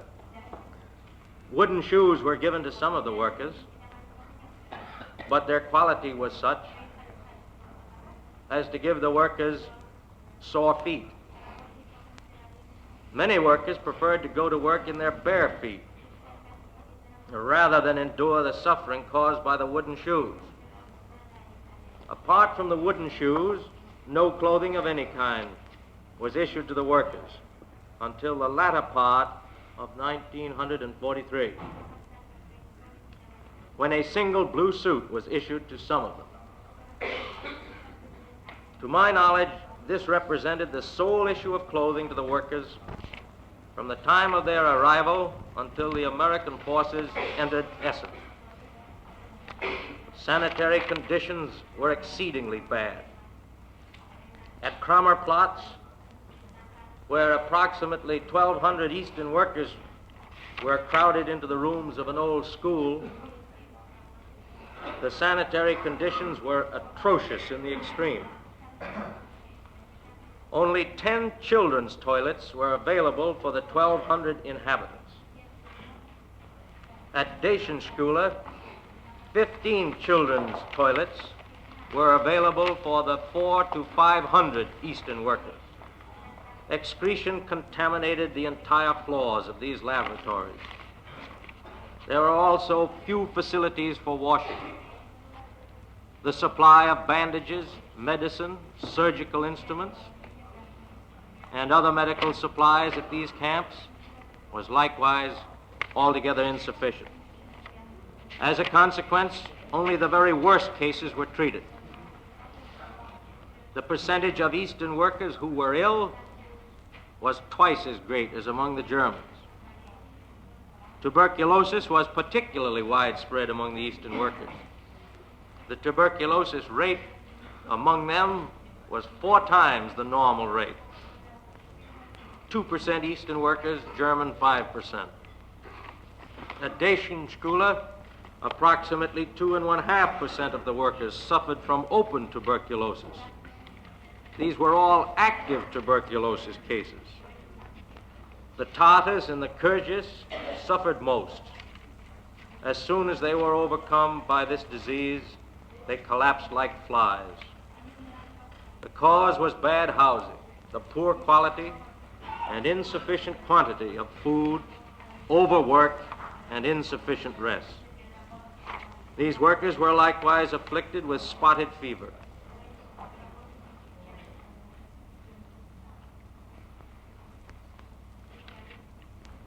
Lice, the carrier of this disease, together with countless fleas, bugs, and other vermin, tortured the inhabitants of these camps. As a result of the filthy conditions of the camps, nearly all Eastern workers were afflicted with skin disease. The shortage of food also caused many cases of Hühnerödem, nephritis, and sugar crusoe. It was the general rule that workers were compelled to go to work unless a camp doctor had prescribed that they were unfit for work. At Summenstrasse, Grieperstrasse, Germanistrasse, Kapitan Lehmannstrasse, and Dacienschule, there was no daily sick call. At these camps, the doctors did not appear for 2 or 3 days. As a consequence, workers were forced to go to work despite illnesses. I undertook to improve conditions as well as I could. I insisted upon the erection of some new barracks in order to relieve the overcrowded conditions of the camp. Despite this, the camps were still greatly overcrowded, but not as much as before. I tried to alleviate the poor sanitary conditions in Kramerplatz and Dacienschule by causing the installation of some emergency toilets. But the number was insufficient, and the situation was not materially altered. With the onset of heavy air raids in March 1943, conditions in the camps greatly deteriorated. The problem of housing, feeding, and medical attention became more acute than ever. The workers lived in the ruins of their former barracks. Medical supplies which were used up, lost, or destroyed were difficult to replace. At times, the water supply at the camps was completely shut off for periods of 8 to 14 days. We installed a few emergency toilets in the camps, but there were far too few of them to cope with the situation. During the period immediately following the March 1943 raids, many foreign workers were made to sleep at the Krupp factories in the same rooms in which they worked. The day workers slept there at night, and the night workers slept there during the day, despite the noise which constantly prevailed. I believe that this condition continued until the entrance of American troops into Essen. As the pace of air raids was stepped up, conditions became progressively worse. On the 28th of July, 1944, I reported to my superiors that, and there's a quotation here, the sick barrack in Camp Rabenhorst is in such a bad condition, one cannot speak of a sick barrack anymore. The rain leaks through in every corner. The housing of ill is therefore impossible. The necessary labor for production is in danger because those persons who are ill cannot recover. End of the quotation of the report. The statement goes on. At the end of 1943, or the beginning of 1944, I am not completely sure of the exact date, I obtained permission for the first time to visit the prisoner of war camps. My inspection revealed that conditions at these camps were worse than those I had found at the camps of the Eastern workers in 1942.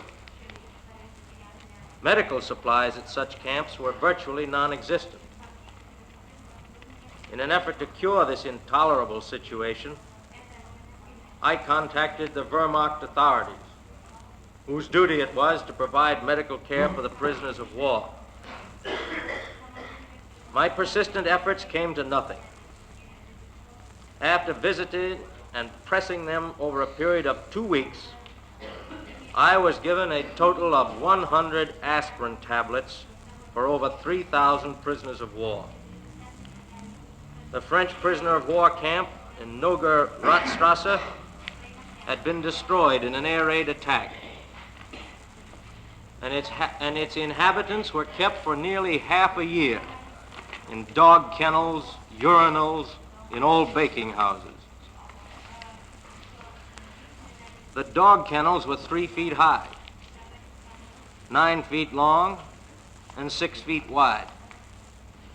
5 men slept in each of them. The prisoners had to crawl into these kennels on all fours. The camp contained no tables, chair, or cupboards. The supply of blankets was inadequate. There was no water in the camp. That treatment was given in the open. Many of these conditions were reported to me in a report by Dr. Stinnesbeck, dated the 12th of June, 1944, in which he said, quoting, 315 prisoners are still accommodated in the camp. 170 of these are no longer in barracks, but in the tunnel in Grunerstrasse under the Essen-Mulheim railway line. This tunnel is damp and is not suitable for continued accommodation of human beings. The rest of the prisoners are accommodated in 10 different factories in Krupp's works. The first medical attention is given by a French military doctor who takes great pains with his fellow countrymen. Sick people from Krupp factories must be brought to the sick parade. This parade is held in the lavatory of a burned-out public house outside the camp.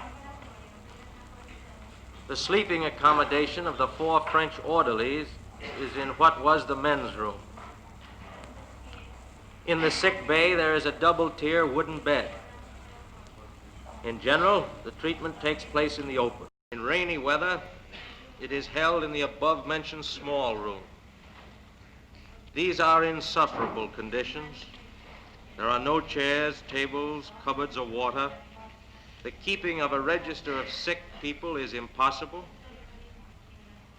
Bandages and medical supplies are very scarce.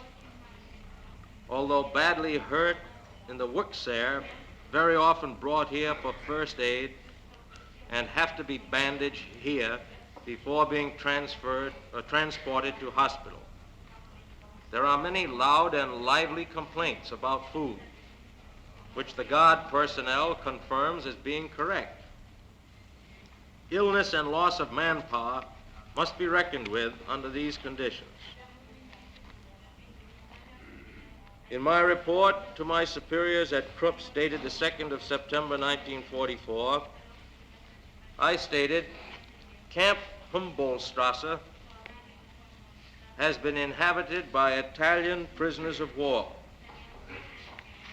After it had been destroyed by an air raid, the Italians were removed, and 600 Jewish families from Buchenwald concentration camp, 600 Jewish females from Buchenwald concentration camp were brought into work at the Krupp factories. Upon my first visit at Camp Humboldtstrasse, I found these females suffering from open festering wounds and other diseases. I was the first doctor they had seen for at least a fortnight. There was no doctor in attendance at the camp. There was no medical supplies in the camp. They had no shoes and went about in their bare feet. The sole clothing of each consisted of a sack with holes for their arms and head. Their hair was shorn. The camp was surrounded by barbed wire and closely guarded by SS guards. The amount of food in the camp was extremely meager and of very poor quality. The houses in which they lived consisted of the ruins of former barracks, and they afforded no shelter against rain and other weather conditions. I reported to my superiors that the guards lived and slept outside their barracks, as one could not enter them without being attacked by 10, 20, and up to 50 fleas, One camp doctor employed by me refused to enter the camp again after he had been bitten very badly. I visited this camp with a Mr. Greenegg on 2 occasions, and both times we left the camp badly bitten. We had great difficulty in getting rid of the fleas and insects which had attacked us. As a result of this attack by insects of this camp, I got large boils on my arms and the rest of my body. I asked my superiors at the Krupp works to undertake the necessary steps to delouse the camp so as to put an end to this unbearable vermin-infested condition. Despite this report, I did not find any improvement in sanitary conditions at the camp on my second visit a fortnight later.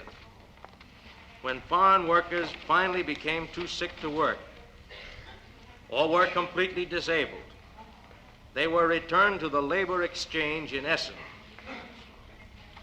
And from there, they were sent to a camp at Friedrichsfeld. Among persons who were returned over to the labor exchange were aggravated cases of tuberculosis, malaria, neurosis, cancer, which could not be treated by operation, old age, and general feebleness. I know nothing about conditions at this camp because I have never visited there. I only know that it was a place to which workers who no longer of any use to Krupp were sent. My colleagues and I reported all of the foregoing facts to Mr. E., director of the Frederick WRWPP, and Dr. Wheels, personal physician of Gustav Krupp von Bohlen und Holbach, senior camp leader Kupke, and at all times to the health department. Moreover, I know that these gentlemen personally visited the camps. Signed, Dr. Wilhelm Jager. We'll adjourn now until 2 o'clock.